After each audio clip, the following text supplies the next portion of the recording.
AskReddit. George Carlin said, think of how stupid the average person is, and realize half of them are stupider than that. What real life example have you seen that validates this view?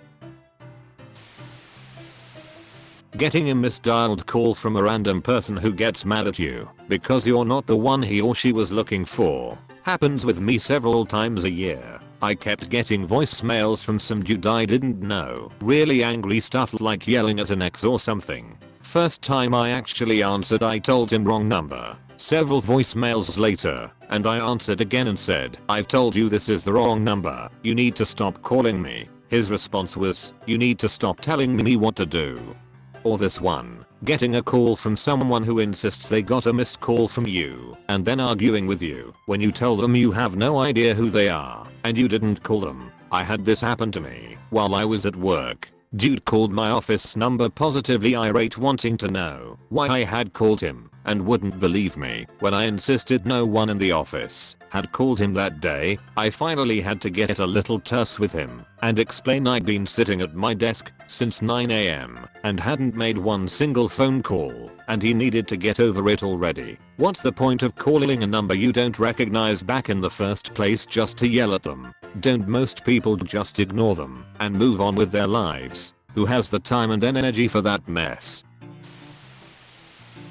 I used to manage a retail store that sold teen clothing, so as expected, I primarily had teens working for me. One employee came to the back room while I was on break and asked what I was eating. Somehow the topic turned to how I should have brought chicken for lunch because she wanted chicken. I told her I was vegetarian and therefore don't eat meat. She tells me chicken is not meat. It's poultry, and vegetarians can eat poultry. She said at the grocery store the aisles list meat and poultry separately, so they're obviously different. We argued for a couple of minutes before I finally told her to go back to the sales floor. She didn't last at the job long, but dang.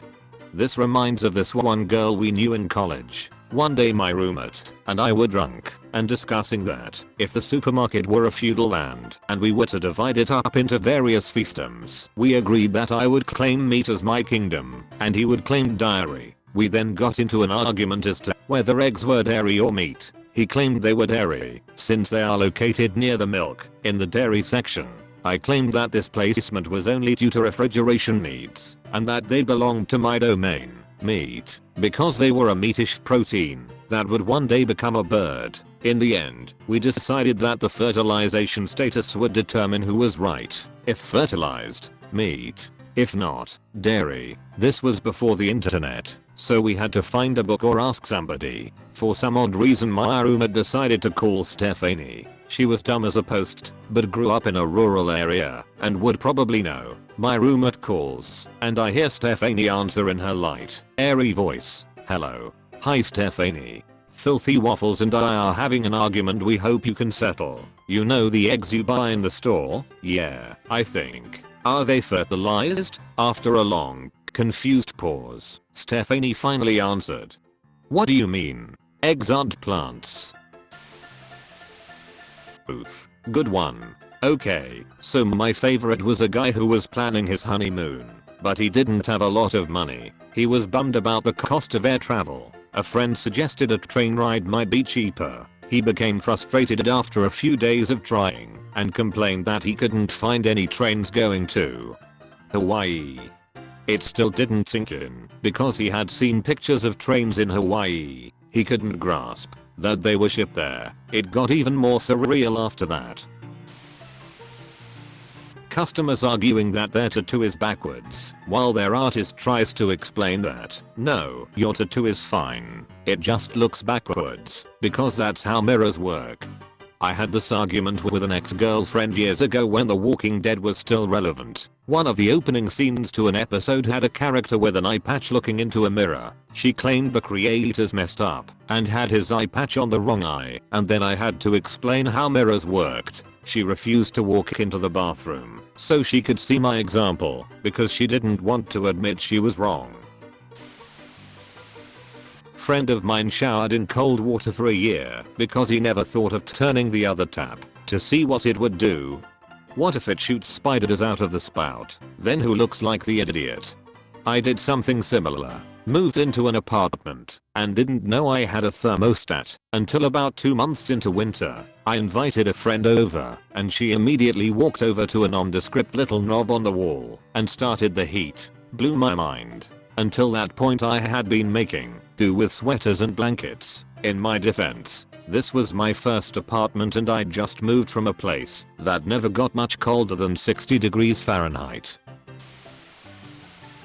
I just had a customer yell at me for putting their eggs in a separate bag, saying they don't want all those bags and the paper ones always rip, before putting it in the bag and throwing a pound of flour on top. It was somewhat satisfying seeing their faces. We heard the cracks until I realized I am the one who needed to clean it up. Oh, also she complained that we hadn't warned her about the fragility of eggs. I had a lady scold me because I placed a bag of potato chips on top of her egg carton. Guess she didn't notice that the egg cartons in the cooler were stacked about 6 high.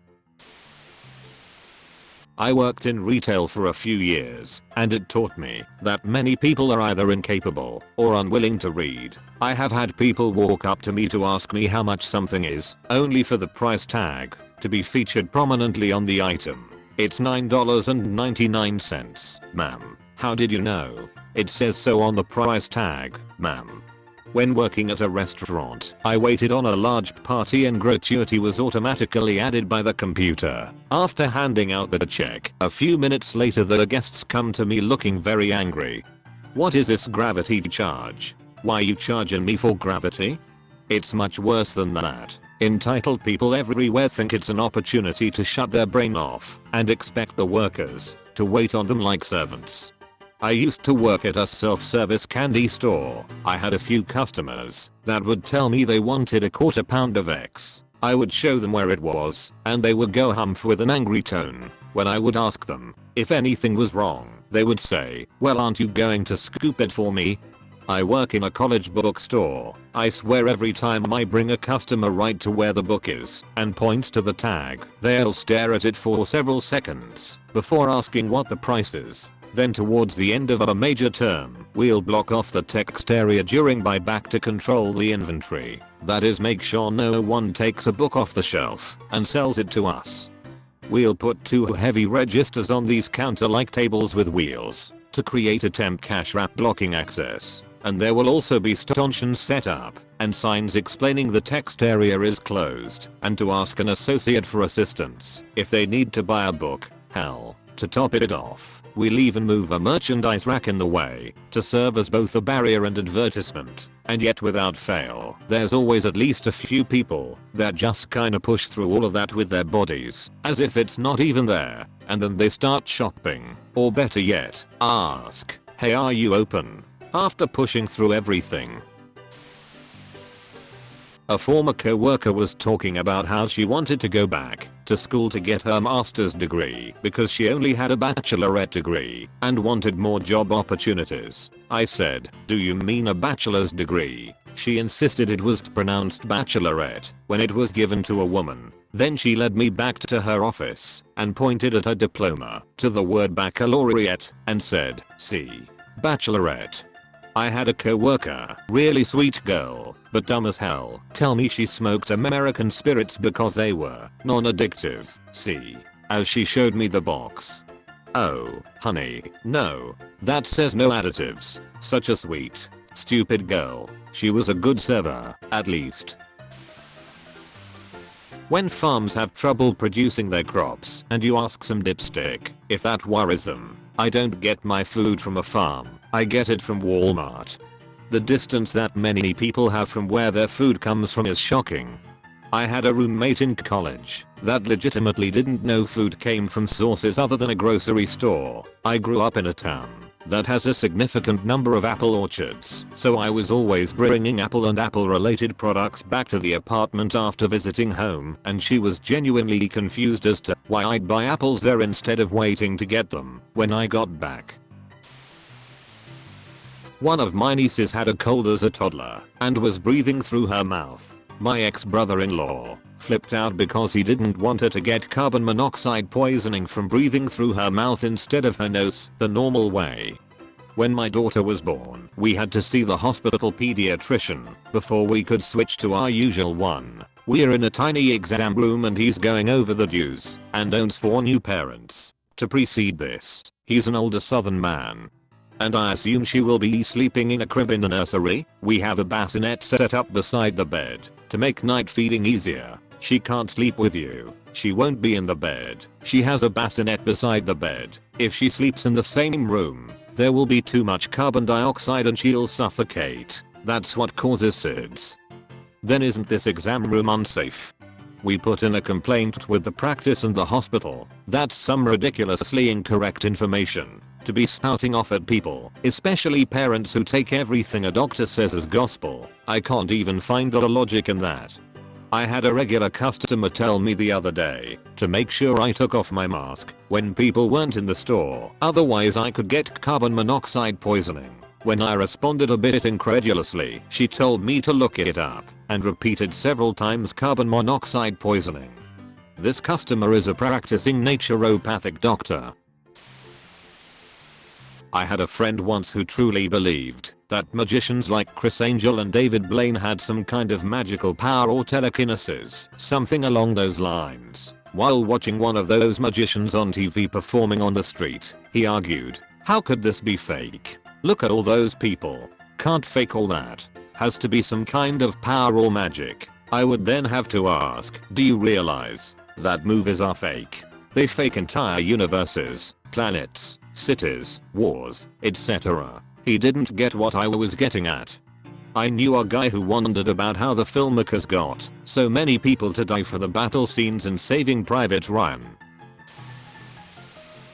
I once was working at a Renaissance festival in South Florida. I was just barely 21, had gone down there for the winter to help out a musician friend, and was living a very frugal lifestyle. I don't think I even had a debit card at that point, and my cell phone was paper text at like 10 cents a message. So anyway, I would totally get paid for booth sitting for some artists after the weekend. But by Friday, I was pretty broke. I had about $7 in gold dollar coins because that's what I like to keep on me at fair to give out as change. I had the remains of the $20 I'd taken in coins, and other than that, I didn't have any other cash. We had a kids day at fair where schools bring kids on school trips, and so I needed to grab some food and get back to Deerfield Beach Park. So, fully dressed in Renaissance garb, I ran into the Taco Bell. I figured my cash would go the farthest there. I ordered my food, and when I went to pay, the girl behind the counter laughed and went,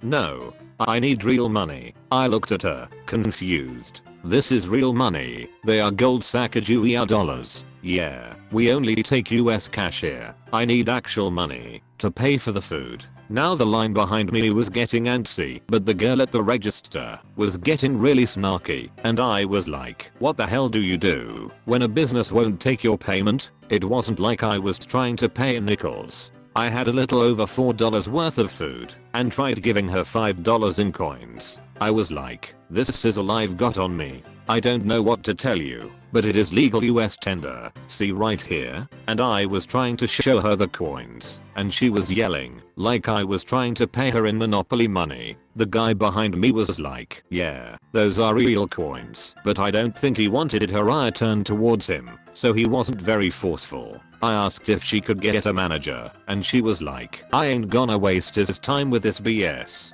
You either pay in real money or leave, and she grabbed my bag of food, so I couldn't go anywhere. I took out my wallet, remembering the 2 lucky $2 bills I had carried for years, folded up in the back pocket. I unfolded those, and she took one look at the $2 bills, and I'm sure you can predict what happened. She blew up. Next thing I knew, she was screaming for the staff to call the cops and telling me not to go anywhere because I was trying to rip her off and pass off all this fake money, and she was gonna see my butt to jail. Meanwhile, I was hungry, tired, and now very irritated, and that's when a cop car pulled up. They weren't responding to the call. I don't even know if the store had called. I was ready to walk out, nearly in tears, when the 2 cops came in, and all eyes turned to them. There were about 10 people now in line behind me, and everyone turned to look at the cops, who very clearly had a what the hell is going on I just stopped to get food. Look on their faces. That's when the obnoxious register girl and two co-workers she called over started waving my money around. That was the best part. She took my money and was refusing to give it back or to give me my food, and the cops went to the counter to figure out what she was freaking out over. At this point, the manager heard the commotion and joined the two guys and the register girl. The three teenaged employees are all going on and on about the girl in the costume trying to give them fake money, trying to rip them off, and the cops very quickly put an end to that. The one cop held up the two $2 bills and my gold dollar coins, and he told the staff that both were indeed actual real money. The girl was still protesting, saying yeah, but it's not America money and we only take America money. When the manager finally realized what happened and apologized, telling the teenagers, who looked to be completely in disbelief, that yes, the coins and bills were both really United States money. The manager offered to personally remake my meal, and the cops as well, apologizing for everything. I was really late at this point, and I didn't really trust them to make my food, even if the manager was being really nice. But the cop said, I tell you what, I'll come back and get your info while you make our food. How about that? So he accompanied the manager back while he washed his hands and made our food. The other cop gave me my money back and took my info. As I was finally leaving with my food, the guy behind me joked with the cop, I think I'm going to pay with a handful of $half I've got in my car. What do you think? I was so floored that anyone could be so ignorant, and not just ignorant, but completely and utterly unwilling to realize or to recognize that they had made a mistake and were wrong. All she did was double down, insisting we were all wrong, and I was just a thief. So frustrating. Thank you for watching. If you enjoyed this video, please leave a like and comment down below. Please subscribe and click the notification bell for more videos like this. Don't forget to leave your stories in the comments below.